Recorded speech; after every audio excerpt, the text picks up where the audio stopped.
All right, welcome everybody to the Guiding and Improved Dementia Experience Guide Model Interactive Q&A panel to really answer your questions. My name is Joe Gogler. I am here at the University of Minnesota. I am part of our Geriatric Workforce Enhancement Program, HRSA funded, as well as several other initiatives that are very interested in engaging with people living with dementia and those who care for them to identify promising approaches and to answer your questions. And that is really what this webinar is about today. I'm sure many of us have been reading the news. Many of us have been aware, certainly from on the scientific front, of a number of milestones that have been occurring, not without challenges in the space of Alzheimer's treatment. Um, Certainly, for the last several years, we've been hearing about anti-amyloid therapies that have received FDA approval, as well as and have been supported by different payers that actually addresses some of the neuropathological hallmarks of Alzheimer's disease. We have heard just recently of FDA approval of a new blood-based biomarker that can identify amyloid pathology in the brain, perhaps even before clinical symptoms are certainly severe. Again, a major milestone. Again, all of these with caveats. But then there's a third milestone, a milestone maybe that hasn't gotten as much attention, but I would argue is just as important. And it's the guide model, the Guiding and Improved Dementia Experience model. And why is it so important? It's a model that's been based on roughly, I would say, around 2 decades of various trials that have occurred across the US.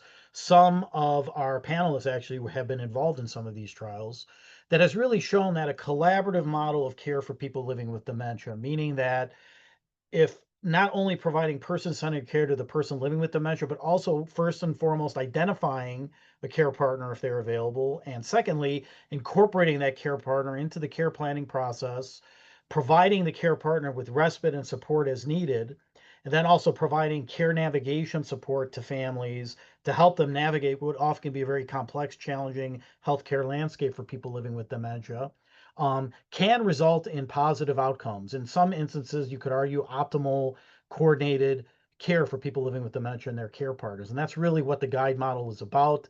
The guide model was initiated last summer, I believe, by the Centers for Medicare and Medicaid Services. An 8-year demonstration project will support roughly 400 providers across the US. And you're going to hear a lot more from our panelists about the details of guide, as well as the specific guide models and programs that many of them are overseeing. So again, really happy to have you here for what will prove to be a very interactive and I hope informational session. Next slide, please. I wanted to start with a land acknowledgement. The University of Minnesota Twin Cities is located on traditional, ancestral, contemporary lands of indigenous people. I acknowledge with gratitude the land itself and the people. I take to heart and commit through action to learn and honor the traditional cultural Dakota values: courage, wisdom, respect, and generosity. Next slide, please. Also wanted to note this webinar today is being supported primarily through the Minnesota North Star Geriatric Workforce Enhancement Program, which is in turn funded by the HRSA, as well as the Robert L. Kane Endowed Chair in Long-Term Care and Aging. Next slide, please. Rather than me going on, I'm going to turn it over to our speakers here shortly. And you can see we've just put together a fabulous panel of national experts, clinical experts that are here first and foremost to address your questions that you submitted prior to the webinar. So what I did is Ashley Millenbaugh and I went through the questions. We grouped them together into certain themes, and each of the speakers are going to address those to the best of their ability. And then the last half of the webinar is really just going to be open Q&A, where if you have questions that you would like to have addressed or answered, I would ask for you to submit them in the Q&A box at the bottom of your screen. You can certainly try to submit questions in chat, but I can't promise you I'm going to get to those as easily as the ones in the Q&A box. And what we'll do is, again, as we get to the second half of the webinar, I will compile these questions, group them the best I can, and then more or less moderate a question and answer session for the remainder of our webinar. So again, very, very highly interactive, and hopefully at the end you'll feel like you've gotten your questions answered. So without further ado, I'm going to turn it over to our first speaker, Dr. Joan Weiss from HRSA. Thank you, Joan.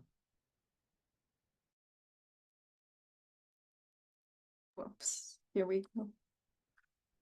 Like, Thanks, Joe. And thank you so very much for the invitation to participate in this webinar. I'm really honored. Here, I'm going to share my, oops. Can you see that? Looks good, Joan. Thank you. Thanks. Good afternoon, everyone. I am Joan Weiss. I'm the acting director in the Division of Medicine and Dentistry in the Bureau of Health Workforce at the Health Resources and Services Administration.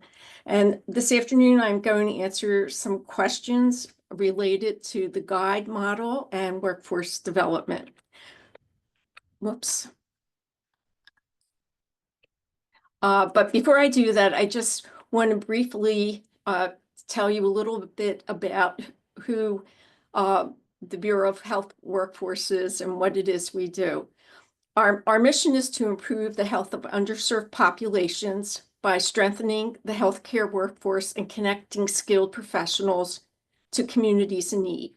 And we do this by educating and training students and providers and preparing them to practice in medically underserved rural and tribal areas. We have 4 workforce program aims. We want to increase access to healthcare to make it easier for people to get the healthcare that they need. We want to increase the supply of healthcare workers and improve their distribution throughout the country, get them in those places where there's a shortage of providers. And we want to improve the quality of the health workforce and the care that they provide to underserved populations.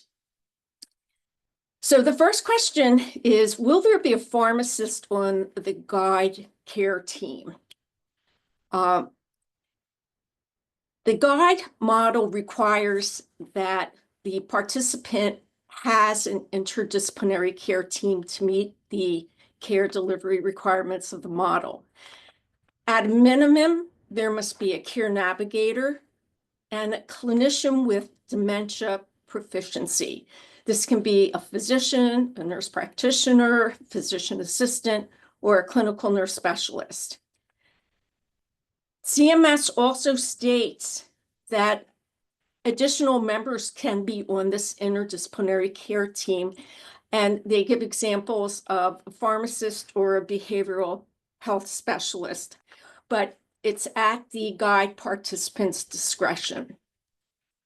Now, there is a benefit having pharmacists on the guide care team because CMS has several requirements related to medication. There is a requirement to ensure training on medication monitoring and maintaining a medication schedule. There are also care delivery requirements on medication management, reconciliation, and review, and medication management and adherence. In addition, CMS plans to measure performance on quality, patient experience, utilization, and cost metrics in relation to use of high-risk medications in older adults.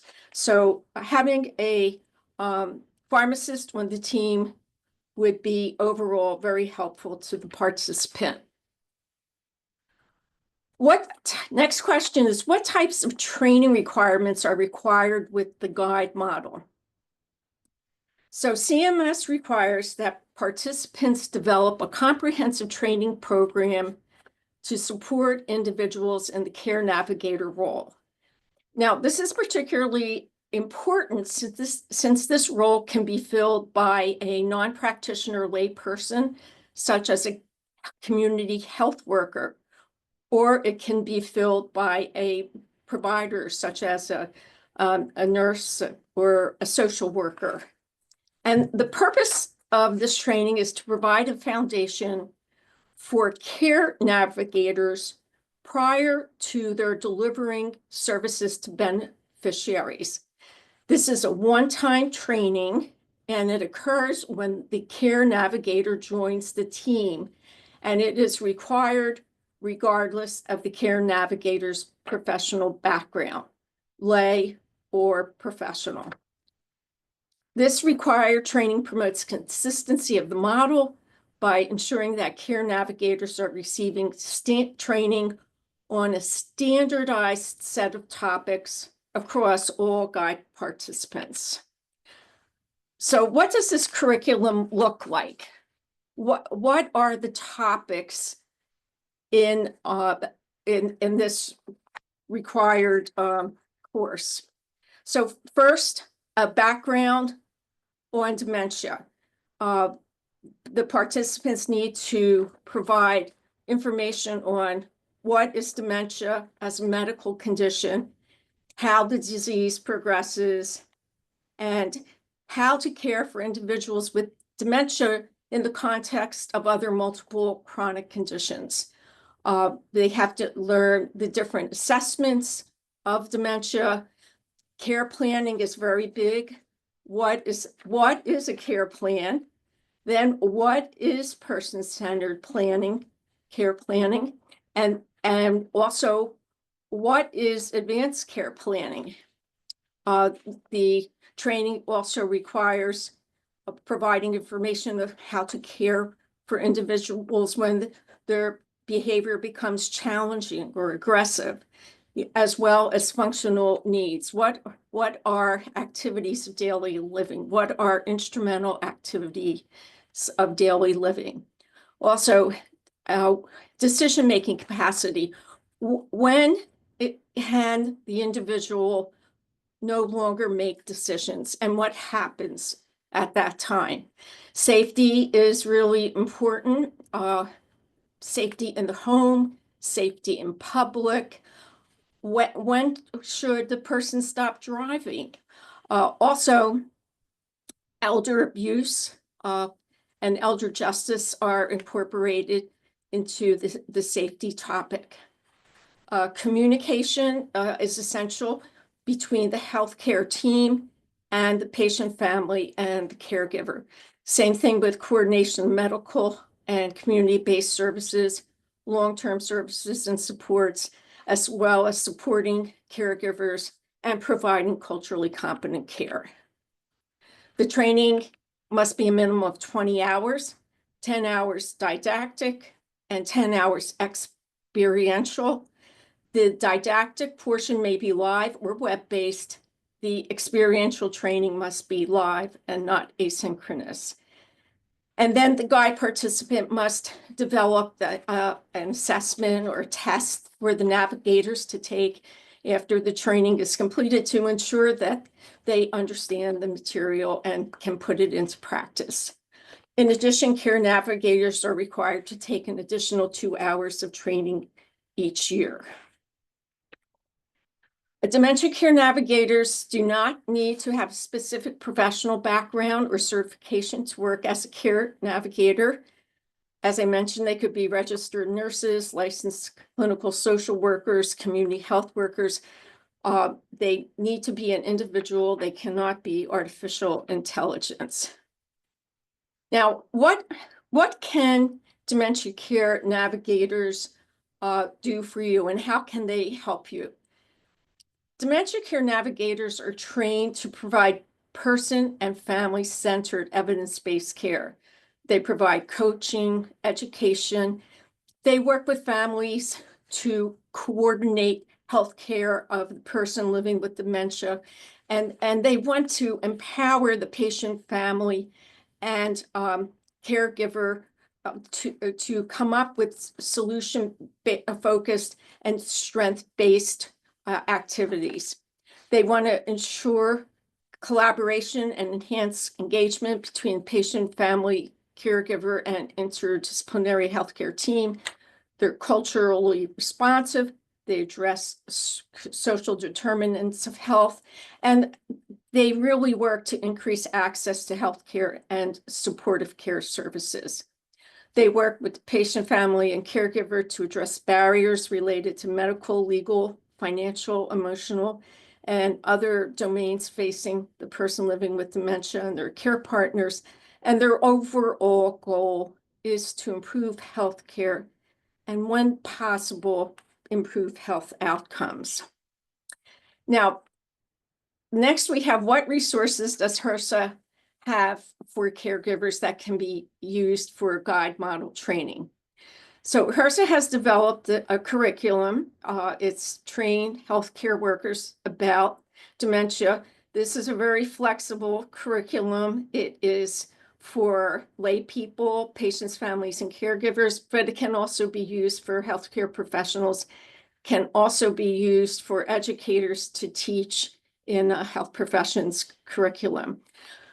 16 modules are devoted to an overview of dementia, dementia training, and healthcare provider roles. 5 modules are on helping caregivers, especially around caregiver burden and caregiver respite care. 4 modules are specifically on how providers can address caregiver needs. So many times, the provider won't even allow the caregiver to come into the room with the patient. And we want that to be corrected, and we want to educate providers on being inclusive of caregivers, their needs, and how they can be an important member of the interdisciplinary healthcare team. There are 12 nursing home training modules, and here is the link.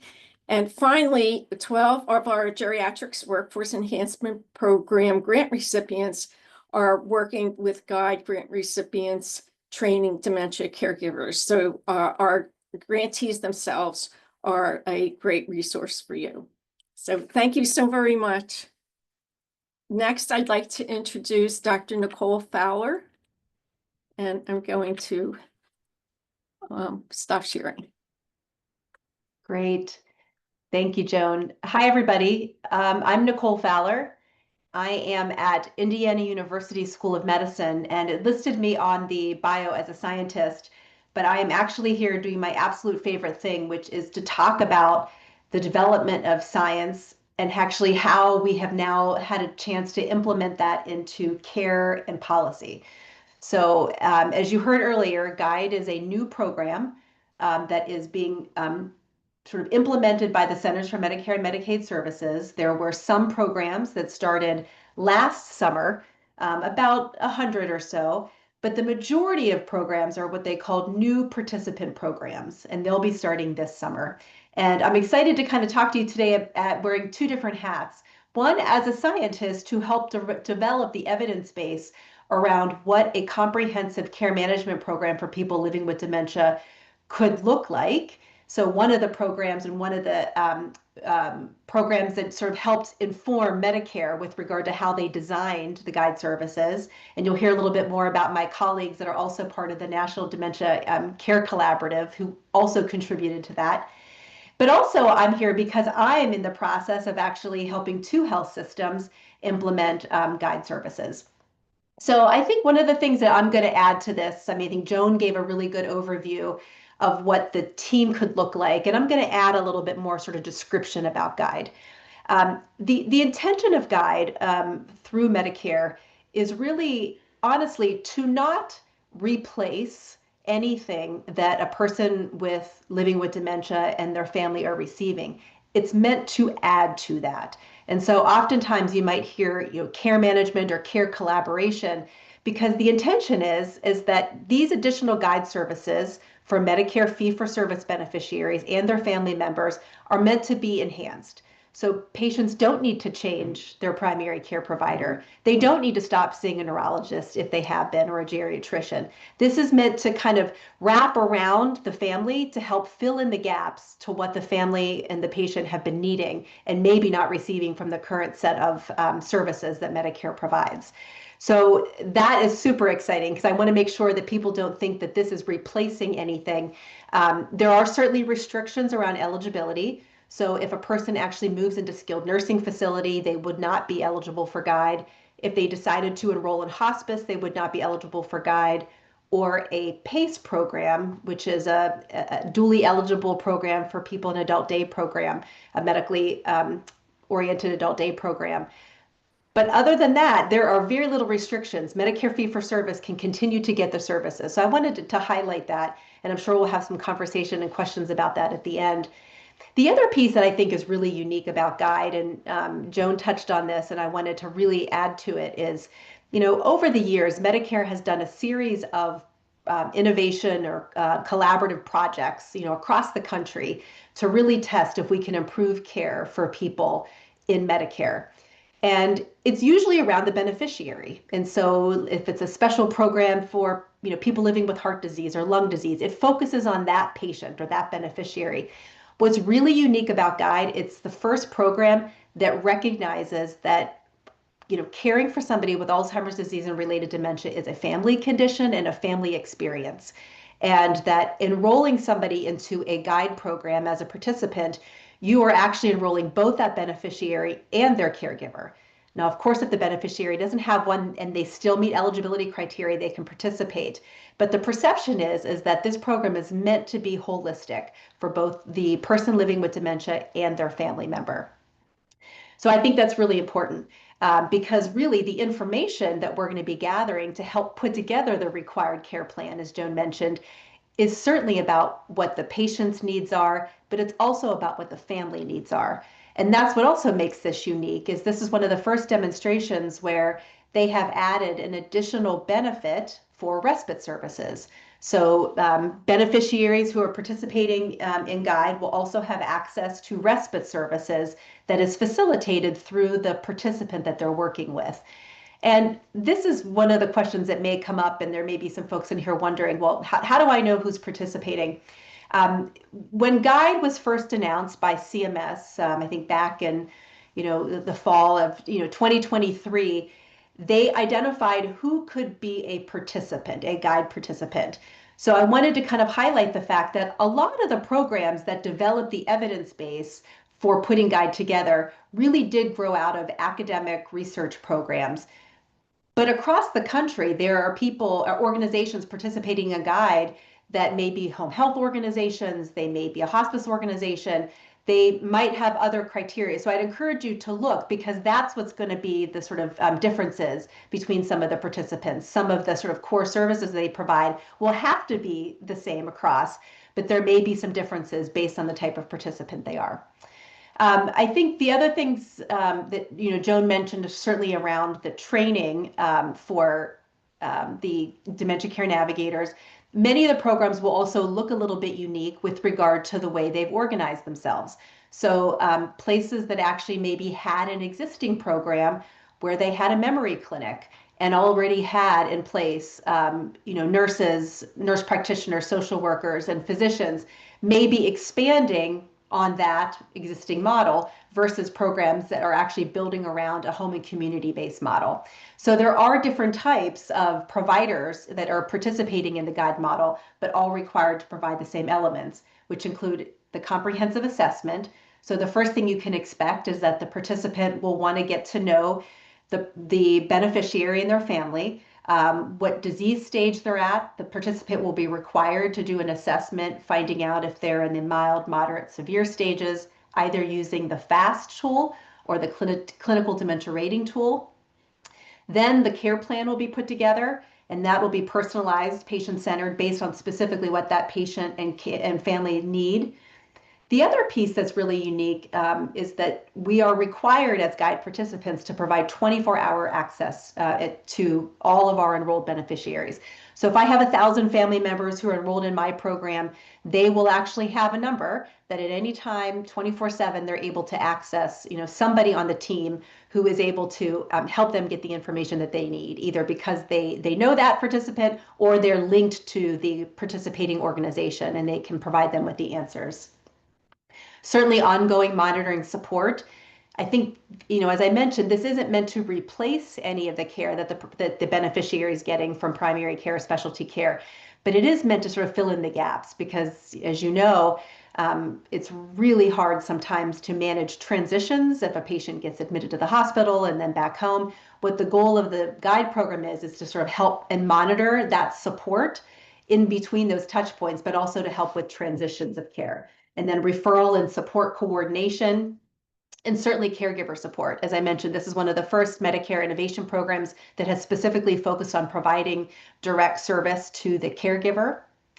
And then medication management. That was actually highlighted by Joan, that each participant, as they assess the beneficiary, will certainly need to find out what medicines the beneficiary is on, because we want to make sure that they're certainly not taking anything that we know is bad for their brain, but also to help streamline and actually make the medication list much more easy for the family to follow and to understand why the beneficiaries prescribe those medicines. And then, as I mentioned, care coordination and transition. So those are the highlights of what the guide model, all of the guide participants across the country will be expected to provide. But I also wanted to give a flavor that they'll look a little different depending on what type of organization they are. I did have a couple of other questions regarding the eligibility for guide. And so I just wanted to highlight that. I touched on it earlier. This would be for people who have Medicare fee-for-service. So if they were enrolled in a Medicare Advantage plan, they unfortunately are not eligible for the guide model. I think that there are some programs across the country, so I'd encourage folks who are enrolled in a Medicare Advantage plan to ask their plan what special care services they have for people living with dementia. But guide, this demonstration is just for fee-for-service.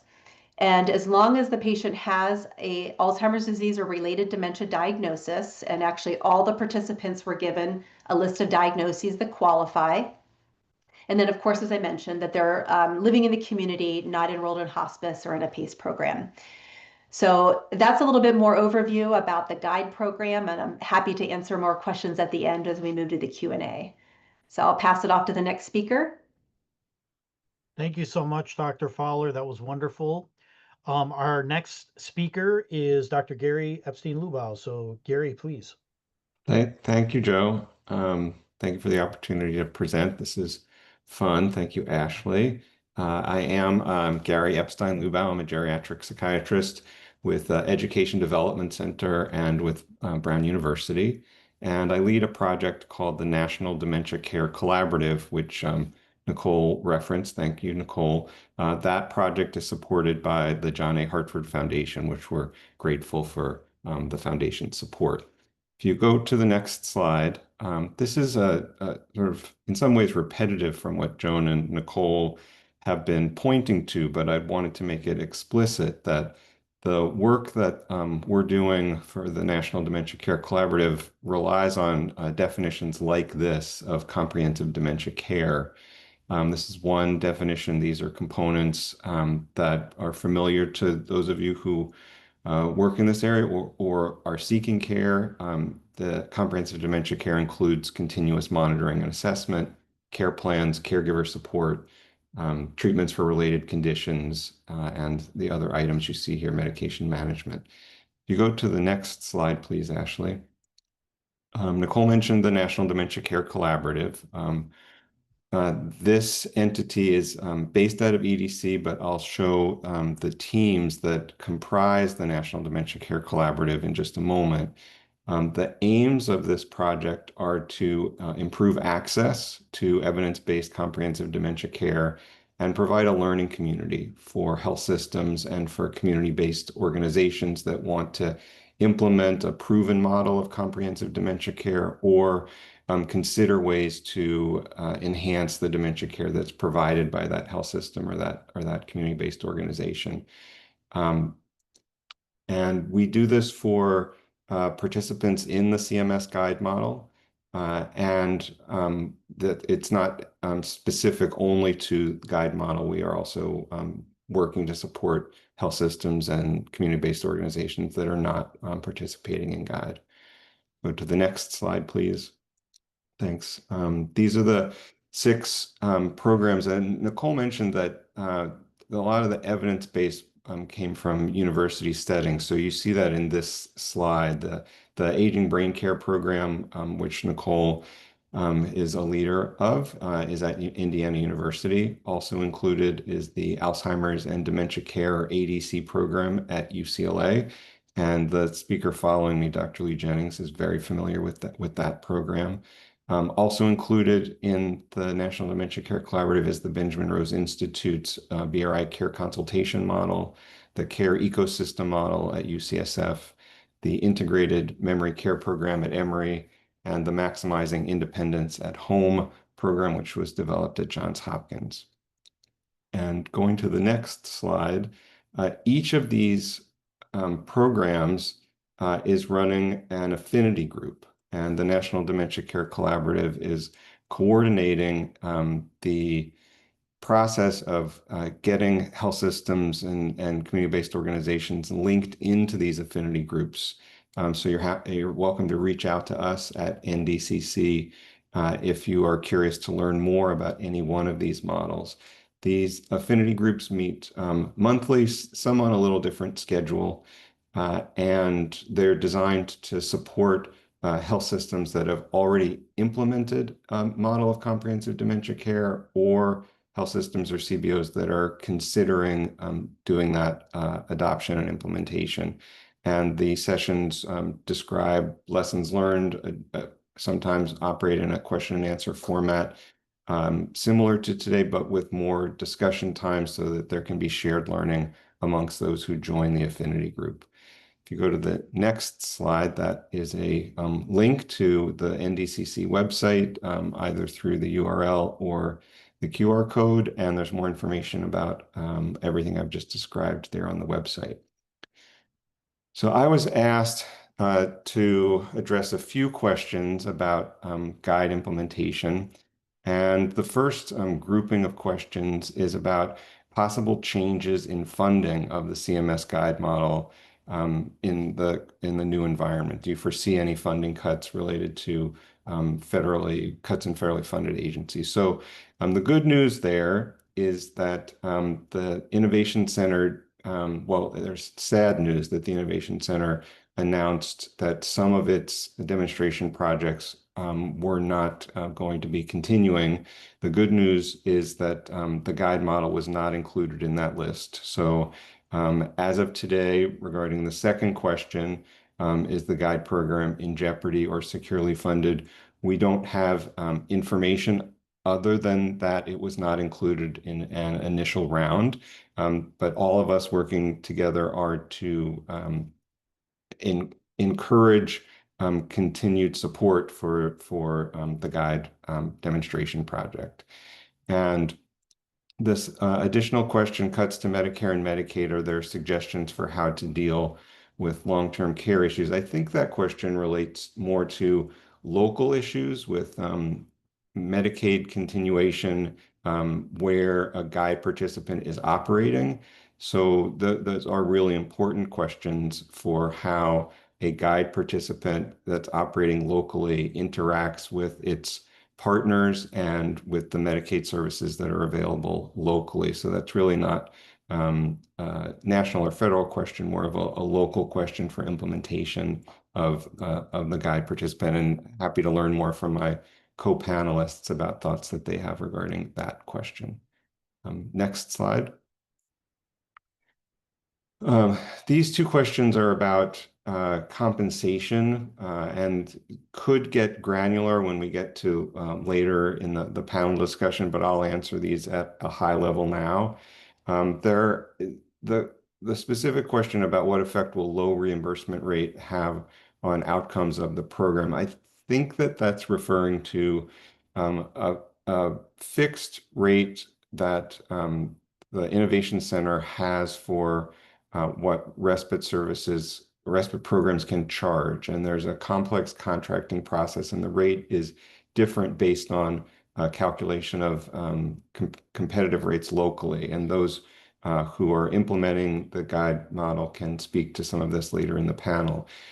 It is seen as a rate that may not be as competitive in local markets. However, there are programs that are working to have the value proposition to the community-based organizations be enhanced by stating that the referrals that come from the collaboration on the guide participants will build other referrals and have opportunities for other work for that CBO that is engaging in the respite contracts with the guide participant.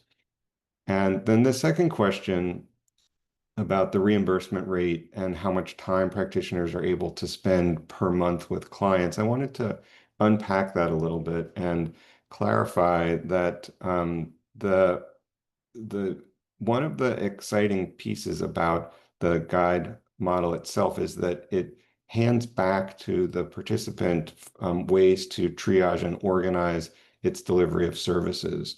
So there are requirements for a contact monthly from the care navigator, but the way in which the time is spent is then for a decision amongst the team. So those beneficiaries who may have higher needs, or the beneficiary and caregiver dyad that may have higher needs, can receive, and it's intentional, they're intended to receive more time and attention from the guide participants' clinical team, whereas those beneficiaries and caregivers that are in a moment of the dementia journey where there's less need for engagement with the clinical team, there'll be less time, though there still is availability, but less individualized time for those beneficiaries and dyads. So it's not as much about how much time as about how the local guide participant team interacts with the beneficiary and the caregiver. And then the last slide, last question I was asked to address was about dementia care and other payers. So Nicole clarified very nicely that those who are eligible for guide are beneficiaries who are in fee-for-service Medicare. And if the beneficiary is receiving care under a Medicare Advantage plan, they're not eligible for the guide model. And Nicole gave a great suggestion for beneficiaries going directly to their plans and asking what type of comprehensive dementia services would be available in the Medicare Advantage plan. What you learn from your Medicare Advantage plan, if you were to write to us at NDCC, we would be very receptive to knowing what you learn about your plan.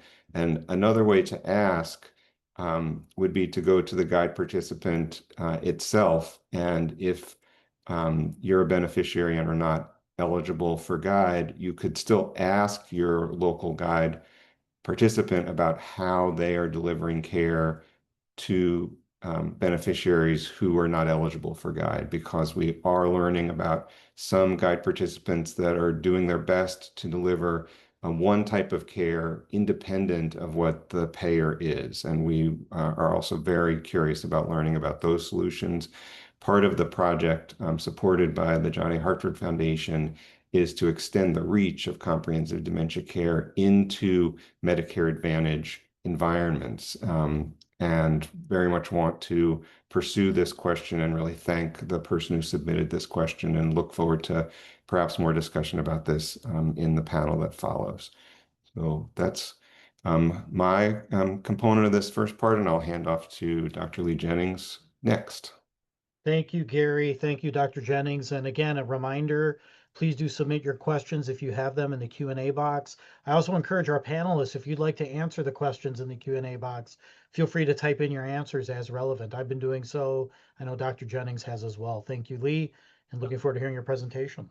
Yeah, thank you so much for the opportunity to be here today. I'm really excited. So my name is Lee Jennings, and I am a clinical geriatrician and a health service researcher in dementia care delivery. And I'm going to talk a little bit about our memory care clinic at OU Health. And we are a current established guide participant. We started guide in July of 2024. And I want to talk a little bit about, how that process has gone, answer some of the questions that were submitted as I kind of use our health system as an example of how we've done this. And I will say some things have gone really well and some things haven't. And so happy to kind of share that and, take questions through the Q&A. So next slide, please. Again, we're going to describe kind of what we're doing, how we're approaching guide. And then I'm going to focus on kind of how we partnered with our health system, and then also some of the community partnerships. I saw a question about AAAs in the Q&A, and I will address that, add that here. Okay, next slide. Okay, so the OU Health Memory Care Clinic was, this was something I really dreamt about trying to start early on in my career, and it took several years and iterations to get going, but we're really a longitudinal co-management model embedded within the health system. We're actually co-located in our large primary care clinic at OU Health. And, and we have both diagnostic services, cognitive evaluations, and then also longitudinal dementia care for patients and their caregivers. And we are a multidisciplinary team. So we have an RN care navigator, and that was really possible because we got this additional funding through GUIDE. We also have an advanced practice provider, a PA, and that she's really the linchpin of our program. We have an MA a medical assistant who does way more than medical assistant. She also does a lot of our scheduling and some telephone calls. And then we have a geriatrician medical director. We also share within this larger clinic support from social work, pharmacy, neuropsychology, and a neurologist. And we adopted an evidence-based model from UCLA, the UCLA Alzheimer's and Dementia Care Model, but we learned early on that we really needed to add a diagnostic piece because people were coming with cognitive complaints without a diagnosis, and we needed to kind of help that along so that people could figure out what was going on and direct them to the right place. So we've been in operation a little over 2 years now, and as of last week, we actually scheduled our 1,000th patient. And I want to point out from a health system partnership standpoint that 3/4 of these patients are from outside of our health system. So our health system was actually pretty happy with us because we were bringing in new patients with this new care model. And most of our patients are actually coming with cognitive complaints and needing diagnosis. And then we have about 268 patients that have stayed with us in the longitudinal care program. We're a rural state, so we have patients that will come in, get a diagnosis, see us for a couple of visits, and then decide to go back to primary care because that's really closer to their home and more convenient. And we support that. But we also support patients who really feel like I don't have the expertise I need in my community, or I don't have the access I need, and I want to come and see you up in Oklahoma City. And we also offer virtual visits to support that. We are pretty full. We have about a 2 to 3 month wait list. And, our patients have moderate to advanced dementia on average. We have about 1 in 5 patients that have passed away in our program or entered hospice or long-term care.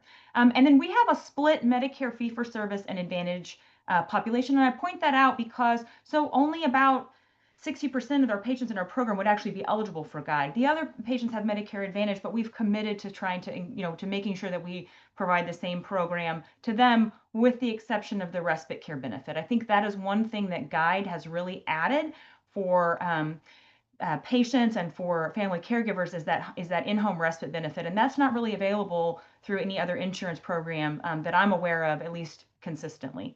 Next slide, please. So we're an established track. We're the only program in Oklahoma. So I will point out that I think all but 5 states in the United States have at least one GUIDE program. That doesn't mean that all zip codes across the United States are served. But there is in the Q&A a link where you can look and see if there's a GUIDE program near where you are. But in Oklahoma, we're committed to statewide reach. So it's really important to our health system and to us to make sure that we serve the entire state of Oklahoma because we are the only program.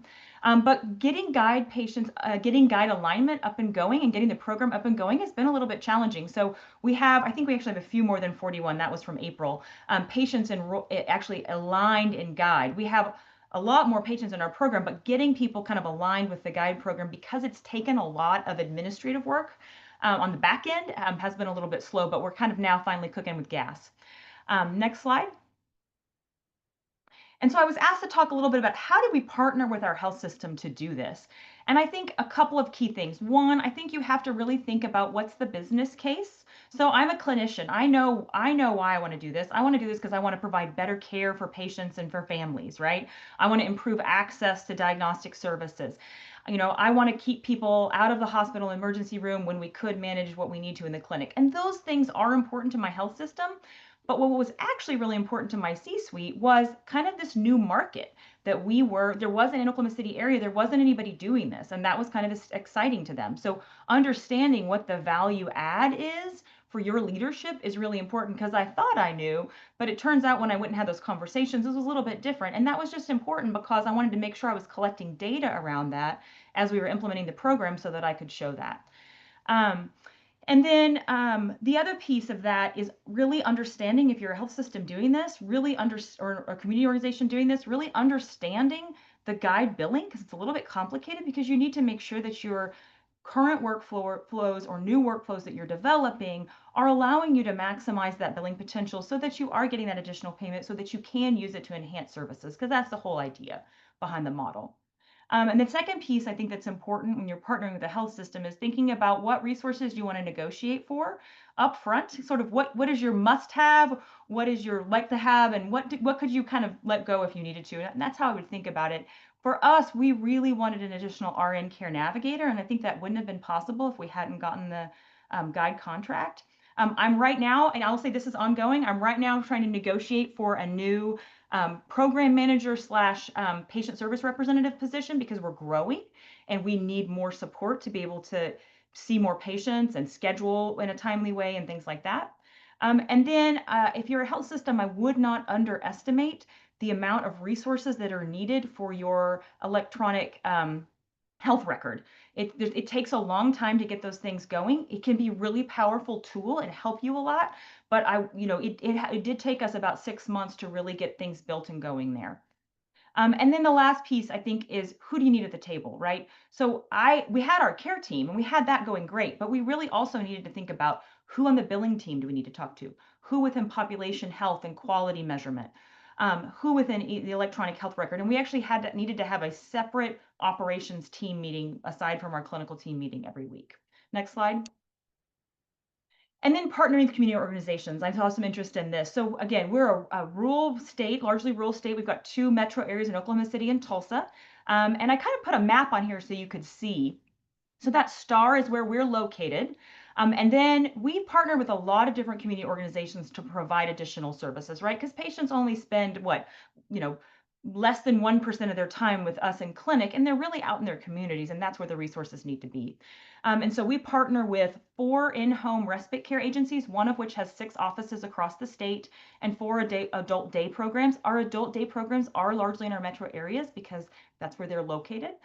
And I'm going to talk a little bit about respite contracting next. I thought there were some questions there too. We have a geriatric workforce enhancement program that is funded by HRSA. And we use that resource, we leverage that resource to provide free caregiver training classes. We provide powerful tools for caregivers, savvy caregiver, dementia dialogue, several of those to caregivers for free within our program. And that's how we're meeting that requirement with Guide. We also partner with several Oklahoma area agencies on aging. We've done that for a long time as part of our GWEP and as a part of a community outreach arm of our university division. But one of the areas that's really helpful to our Guide caregiver or our caregivers, and this is in Guide and not in Guide too, so we have Medicare Advantage patients, is meal delivery, and they also are another resource for respite vouchers. And then we partner with our Alzheimer's Association, free legal aid, Meals on Wheels, and then senior care referral services because they can help people find long-term care options. So those were, when I asked our team, what are the resources you guys use the most, this is what they said. So next slide. And I wanted to spend a little bit time on respite care. So this was kind of a tricky wicket or a sticky wicket to start with, but we figured it out. One of the things that was challenging here is that within the health system is actually a pass-through for the respite care payment, and that was like a whole new concept for our health system. So again, negotiating and trying to figure that out, the contracting took a while. And then the other piece of this is, your respite care agencies that you're working with really represent your program. And so going out, meeting with them, we still do a lot of monitoring of respite provision because we've had some situations that haven't gone as well for families. We've also had some wonderful experiences where we really, would want to reuse that provider, as much as possible. The reimbursement rate is a little bit lower for Guide than it is for the market. But our respite organizations have been willing to do that in part because we'll increase the referrals as our program grows to them. And then it kind of like lowers the activation energy for people to try respite care, if that makes sense. It only provides $2,500 a year. So for people with moderate or severe stage disease. So it's not enough to cover full-time care at home in any way, but it helps people get started with it. And then they may have an opportunity to have ongoing care with that respite agency if they decide to do that, if that's something they can financially do. So I think I covered most of the points there. Let's go on, next slide.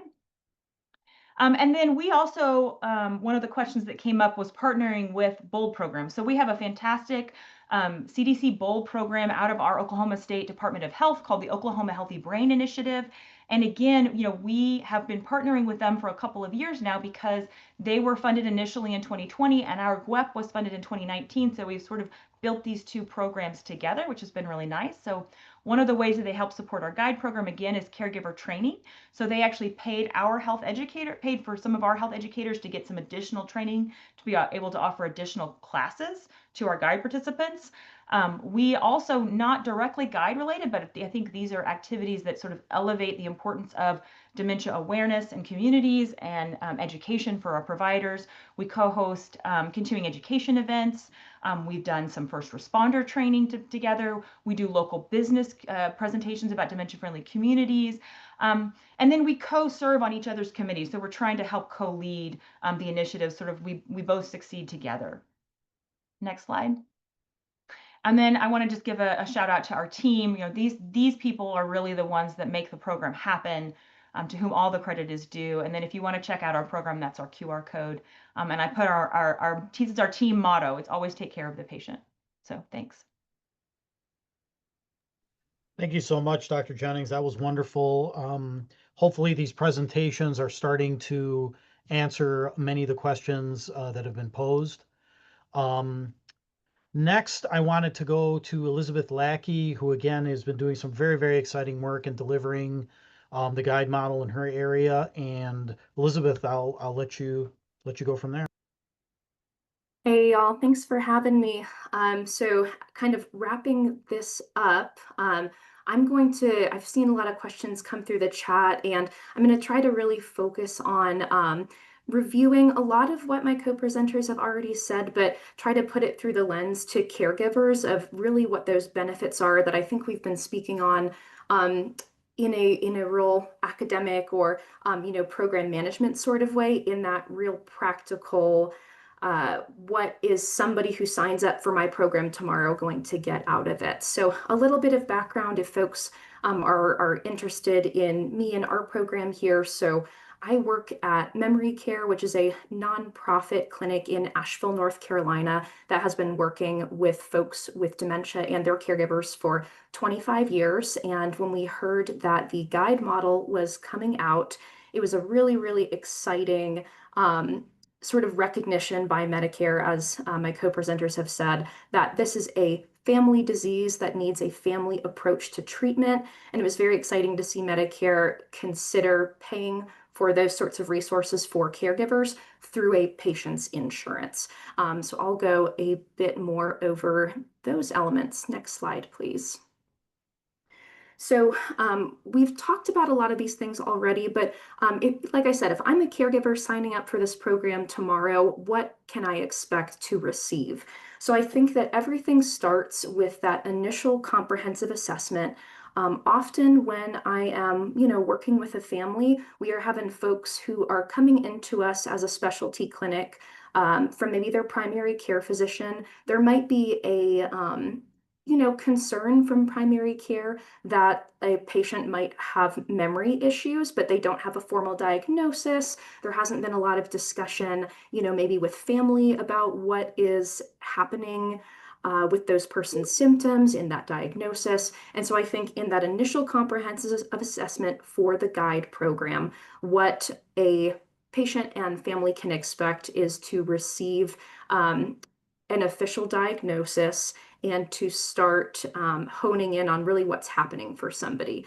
And I think that something we haven't really talked about yet is how having an official diagnosis can be helpful in that caregiver education. This program really, really, really focuses on caregiver education and then just navigating somebody's care as their needs change. So it all starts with that initial diagnosis where we are trying to provide the best possible diagnosis to really guide the patient and the family about, is this Alzheimer's disease? Is this vascular disease? And why are those things important? How is that care plan going to change as this goes forward? And so also all people who, once they are signed up for the guide program, are going to receive a home visit. So that will be done either virtually or in person, depending upon the person's severity in their disease. And so that home visit really gives us a look at, what is somebody's home environment? I think that house calls are not very common anymore, right? So sometimes we might kind of get one understanding of somebody's living environment and their day-to-day routine by just reports in the office, and we get kind of another look at really what are somebody's resources available to them, what is their routine once we do an in-person or more in-depth visit in the home.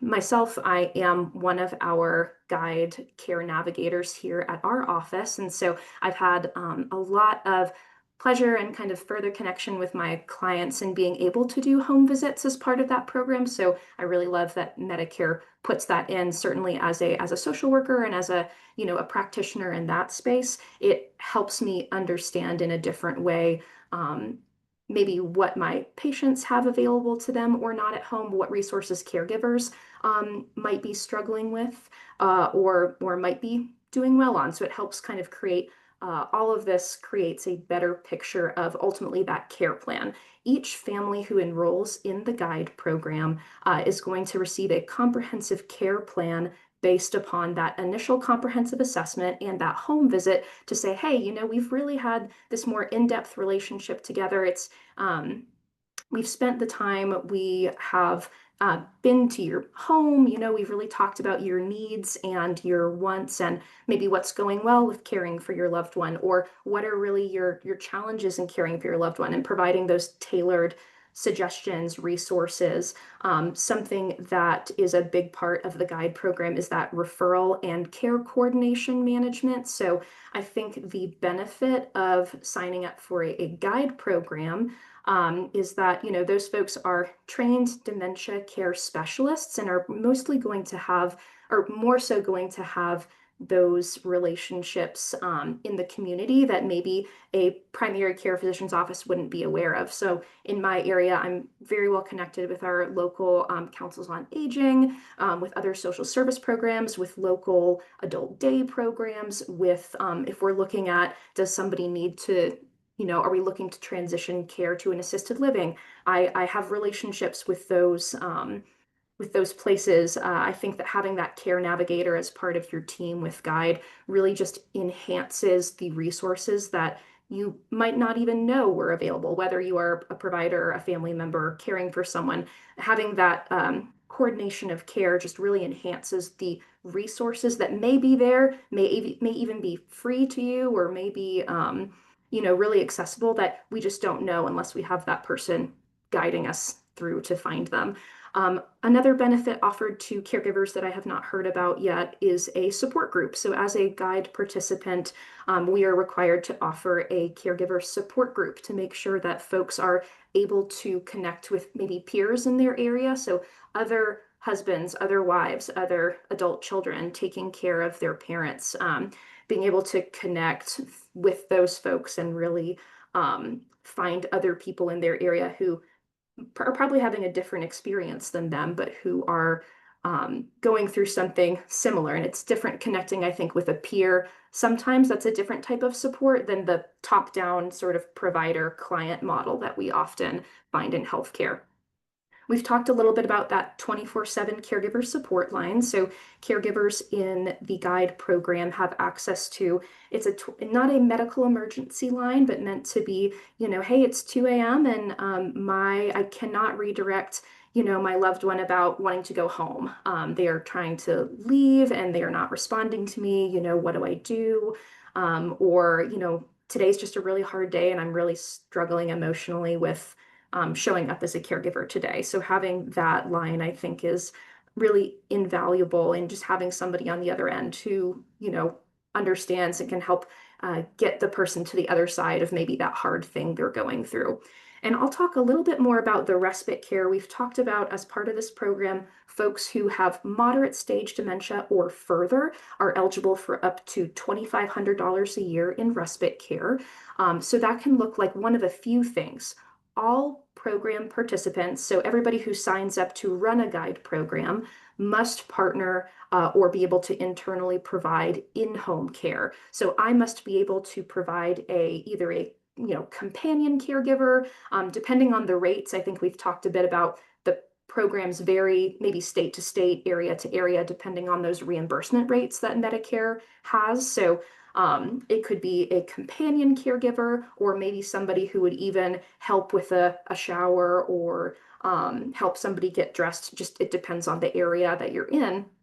But in my case, it would be a companion caregiver who is able to, socialize with the patient, visit with them, and really even supervise, so that if I'm living with my mother who has moderate to severe stage dementia, and I cannot leave her unsupervised, it's really hard for me to go to my doctor's appointments, to go catch up with that friend, to go see my daughter's dance recital, any of those things. So that caregiver respite as part of this program, I think, is the big game changer that I'm really glad that Medicare has started. I really hope that the rates kind of continue to evolve, but that really allows caregivers, the goal there is some level of freedom back with their own time, where their responsibility of caring for that loved one is taken care of, while also caring for their own needs, because both people are equally important in that relationship. So how do we help support both people?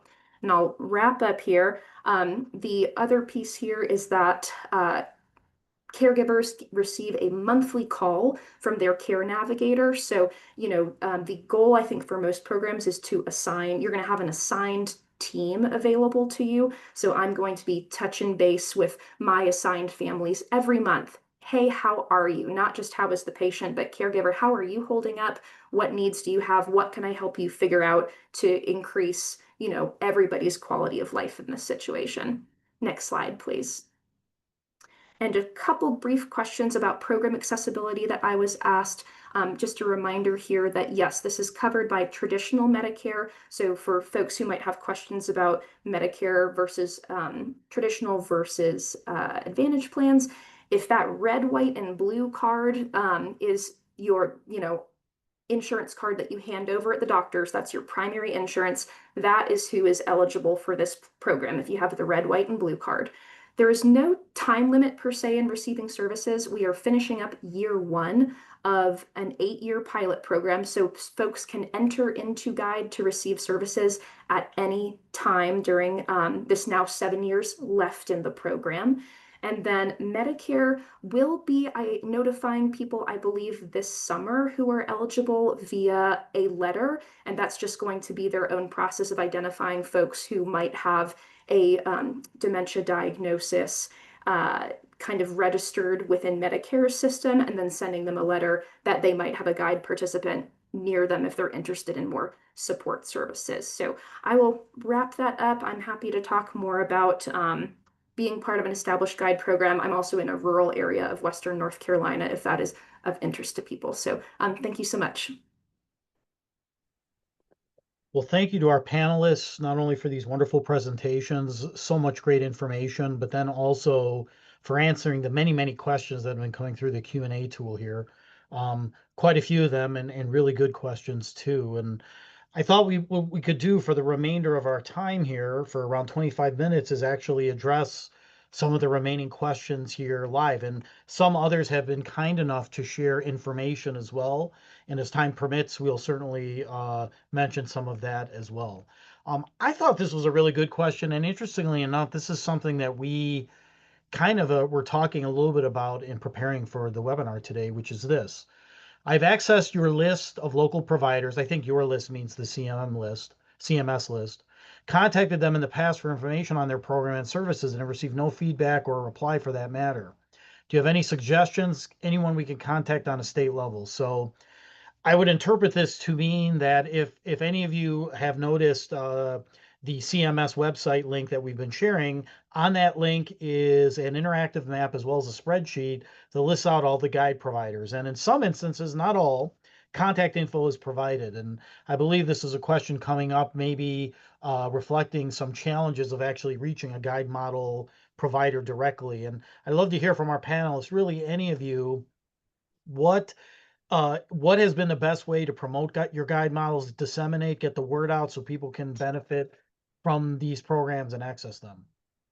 Yeah. You know what? One thing I will add, Joe, is that I think that the list that CMS has publicly available, it's my understanding that that was an initial list that they put up when all of the participants were notified that they were allowed to be a participant, either in July of 2024 or now starting in 2025. And I think that some of those programs, because it was not contractual, a lot of those programs may have actually not gone forward to implement a program. So I wanted to put that caveat out there that there may be some discrepancies on that national list who really aren't doing a program. I know that they are going to be updating that list in the next couple of weeks to get ready for the new set of programs that are starting in July. So that is one thing that I wanted to kind of say. It could be outdated. I think some of the other resources that are available, I think, and I'm going to actually maybe defer to Gary, because I do think that the NDCC has really been trying to cultivate programs that are live and experienced and can sort of help organizations figure out what would be a good place to start. So I don't know, Gary, if you have a good resource, but I wanted to say that because I do think that the list may be a little bit outdated on the CMS site. They've updated it at least once, Nicole, and I think you're right. It's upcoming, a fresh update. For the person who asked this question, I certainly understand the frustration. And if there's another local dementia-related service provider or support, like the Alzheimer's Association in your local community, or the AAA, or even an Office of Healthy Aging, or Health Department office, I would make an ask there, and you could have it be a two-part ask, one that's specifically referencing the CMS guide model, and another that would be for dementia resources in your area. And that may help be able to identify if there is a primary contact for a guide participant in your local area. Okay, great. So, Dr. Jennings, this is a question for you. Why do you think you are seeing patients at late stages and not catching people earlier? Yeah, so I think some of this has to do with when we started our program, we did have a lot of patients who really were coming in and what I would call crisis, right? They have a lot of symptoms that are hard to, that, family members have had a hard time with, they're not sure what to do, and I think that was kind of what we were seeing initially. As we added diagnostic services and sort of advertised that, we've gotten patients more earlier in the disease stage. And I think there's also sort of stigma and a lack of awareness about what is normal aging versus what is concerning cognitive symptoms. And then we really tried to work with our Alzheimer's Association, our AAAs, our CDC Bold program about advertising, if you have cognitive concerns, please come in and see us, and we can help figure out what's going on. So I think that's one of the, hopefully we'll continue to see people coming in earlier. Thank you, Dr. Jennings. That's wonderful. This next question is for Elizabeth. Is there a time frame for someone to be involved in the guide program? Some people live with dementia for a long time and the family needs support throughout.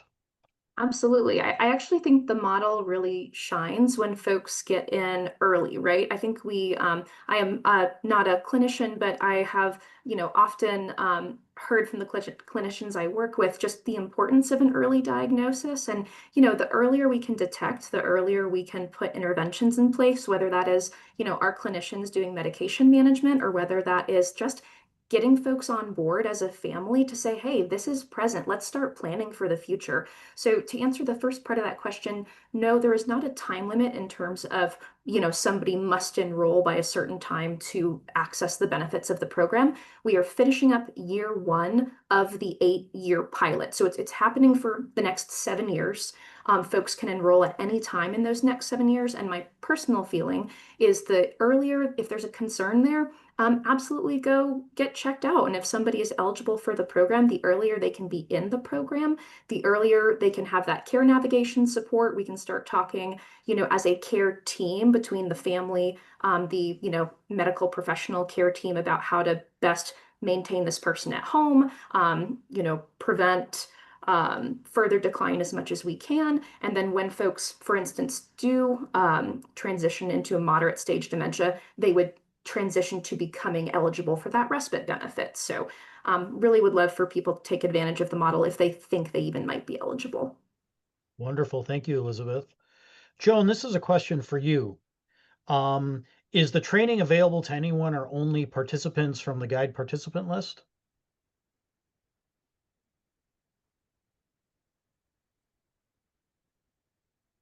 The HRSA training is available to everyone, but the training that is provided by the guide participant is specific to their care navigators. Okay, great. Thank you. This is a great question. This is another topic some of us have been, we were discussing and preparing for the webinar. So I'm going to just throw it out to anyone to answer. So out-of-home respite can also be provided overnight at a group home or other setting if the beneficiary has an intellectual disability. Local agencies can be connected to guide as partner organizations. Could one of these speakers address this process?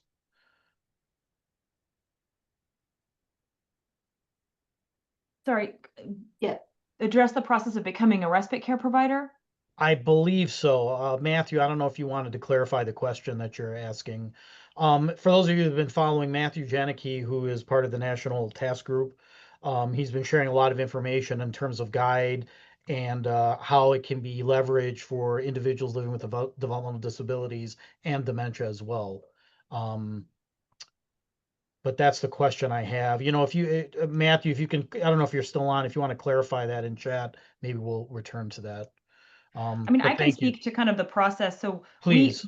part of what a guide participant, like a healthcare organization or community organization that's going to provide guide, has to be able to provide at least in-home respite. And they can also provide respite that is adult day center or 24-hour respite in a nursing home setting. And so the guide participants have to find community organizations in large part that are doing respite, because at least those of us in the healthcare system, we don't provide respite, right, as part of our routine care. And so we actually outreached to many respite organizations across the state, and we visited them. We met with their staff, we went to their adult day programs, we really tried to understand, what they provided, and then we chose some to partner with. That required contracting, so the respite care agency had to provide a lot of information about themselves, that was required by CMS in order to do this contract. And then they have a contract with us so that when we get paid by CMS, the money passes through our health system and then goes to the respite care agency. So that's kind of the nuts and bolts of how that worked. It has taken us several months to get started. So if you're a respite agency and you're wanting to partner with new oncoming guide sites, now would not be too early to be outreaching and looking at that. But I think it's a huge benefit for patients. It really is the only insurance benefit for respite care that I know of. And I also want to do a call out. There was a comment about AAAs being another resource for respite care, and that has also been very useful for us, for our patients. So. Okay, wonderful. Some other questions here. I thought this was a really good one. Are you seeing an increase in guide providers working through Indian country and/or tribal programs nationally? I thought that was a really good question. I'm not sure if we have the answer, but We have, I think, 4 different grants that from the Indian Health Service in Oklahoma to tribal nations to provide dementia care and care navigation. They have not worked with us directly as part of our guide program, but those are separate initiatives that I know IHS has supported to try to increase dementia care and navigation within tribal nations. okay, wonderful. One thing I'm just answering a quick question here in chat. It was a question posed is how do I determine if and when this program will be available in Charleston, South Carolina? And one thing I wanted to note for the attendees is that in addition to sites offering the services for their immediate community or perhaps region, there are several guide providers that actually are operating across multiple states at once. You may want to look at that, and particularly using technology to do so. There are a couple that I know of offhand, and you can see them in the list that, again, I shared once again in the chat, where there have been several companies that are utilizing and leveraging technology actually to reach far more potential patients and clients across multiple states. Whether that will work as well or not is a question to be answered. And I think in the end, when the guide model is evaluated, there's going to be a lot of heterogeneity, even though these programs are supposed to be offering certain things in terms of how they're offered, who is offering them, et cetera, and what that'll actually mean for outcomes. So that's an important thing to remember. Again, even though there are expectations of what the guide models are supposed to provide, remember, even then, there's going to be a lot of diversity, I think, across programs in terms of what they're doing, who's doing it, and for whom. So those would be important points, I think, to remember. I'm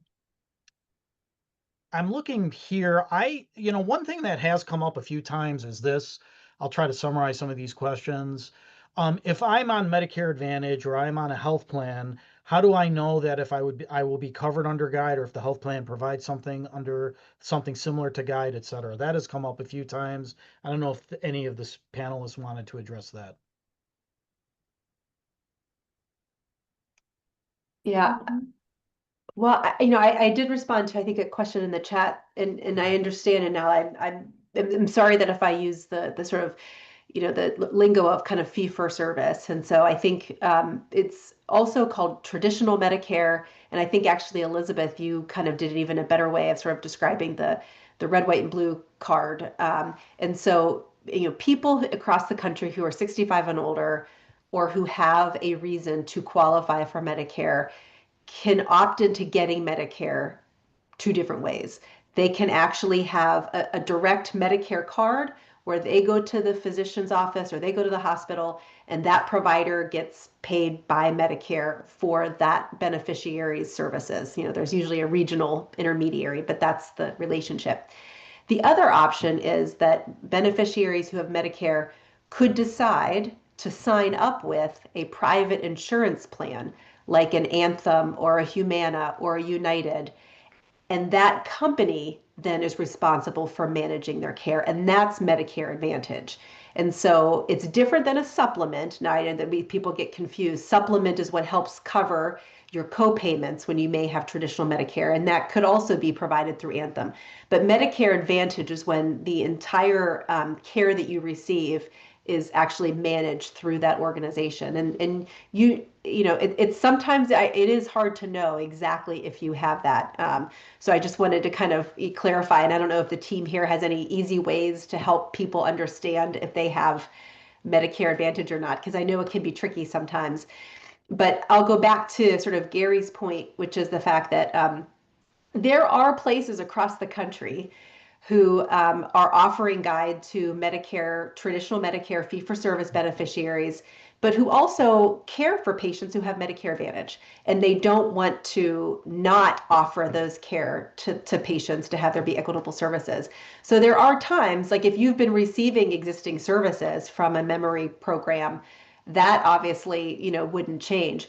But I think the important thing would be to sort of ask your Medicare Advantage plan, is there something special that I can get for my family member who is a beneficiary member who has dementia?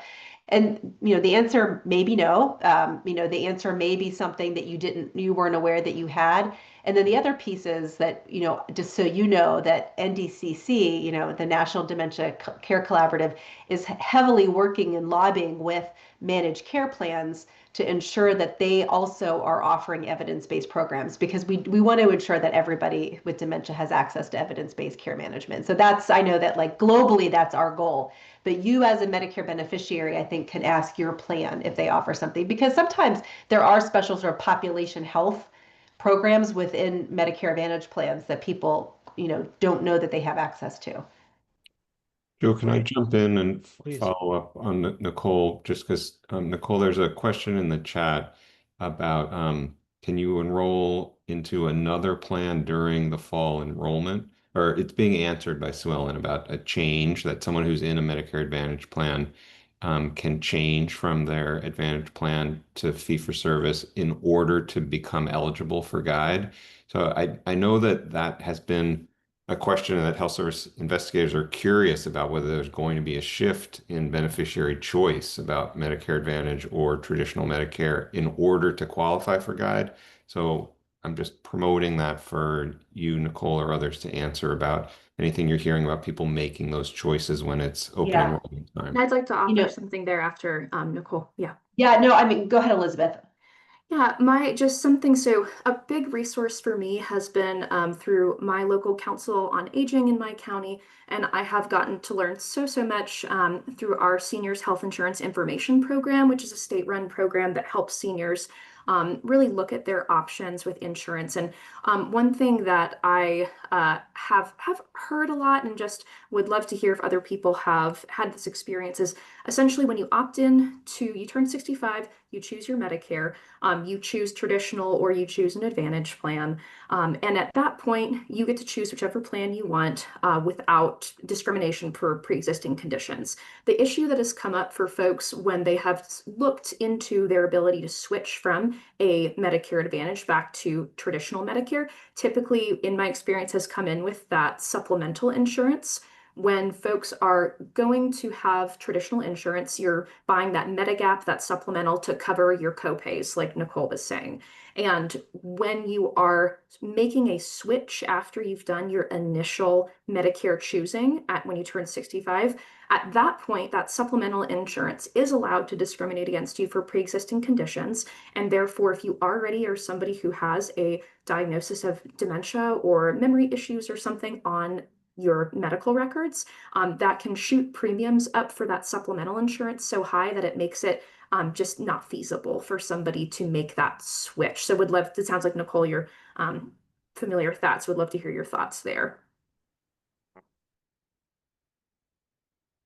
Yeah, I actually, I was going to sort of respond to say that it's always the beneficiaries' right to be able to decide at any time during open enrollment what is the best plan for them. There's lots of reasons why people may want to switch to a Medicare Advantage plan or out of a Medicare Advantage plan. So that's for sure.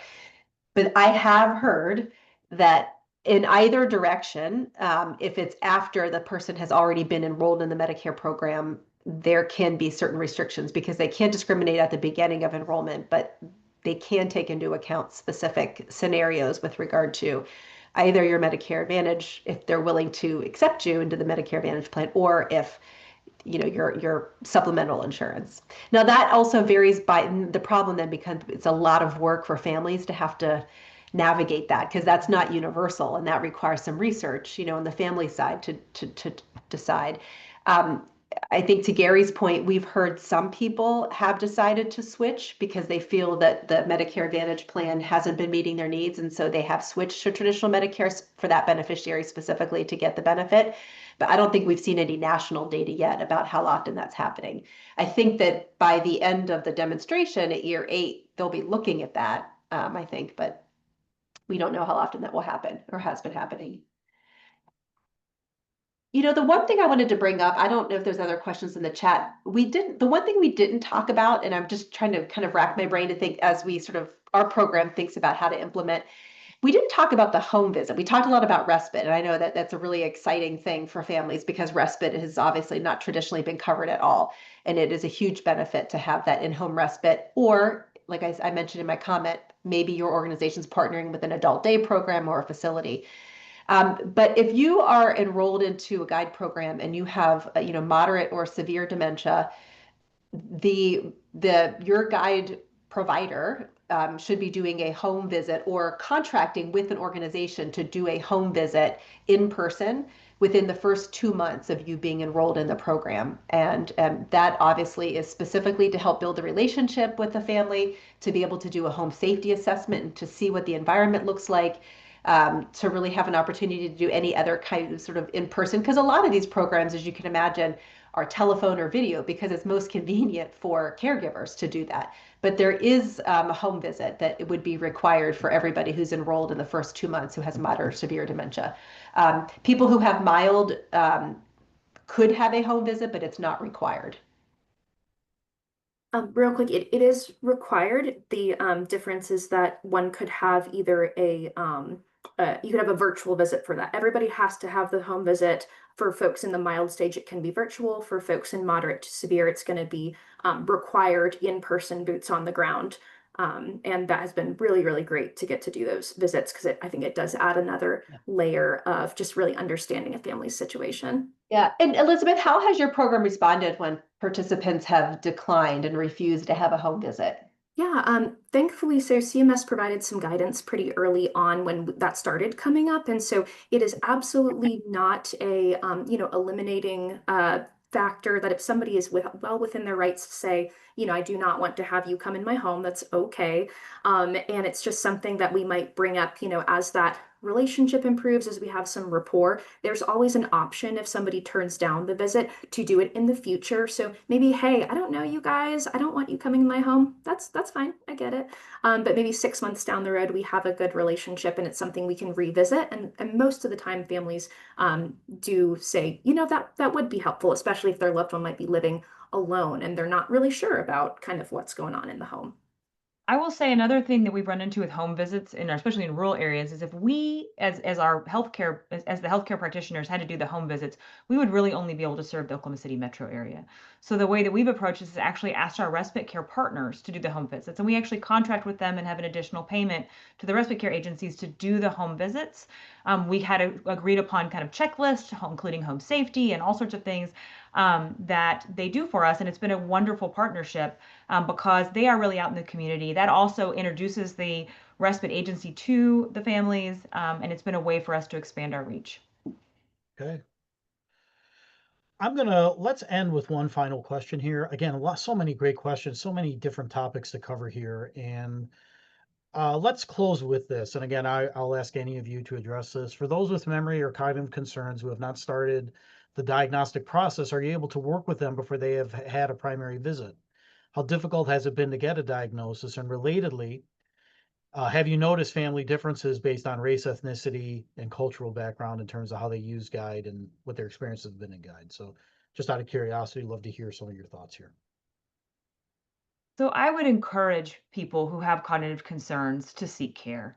I think that was one of the things that was really important about our program that we started was we don't require a diagnosis of dementia. If you have cognitive concerns, we want to see you in clinic. We want to help you, um, get a diagnosis, figure out the right pathway of care, whether it's with us or whether we return, help you find care closer to your community. But we don't want to, there's no wrong door. So we really want people to come in and get the care that they need.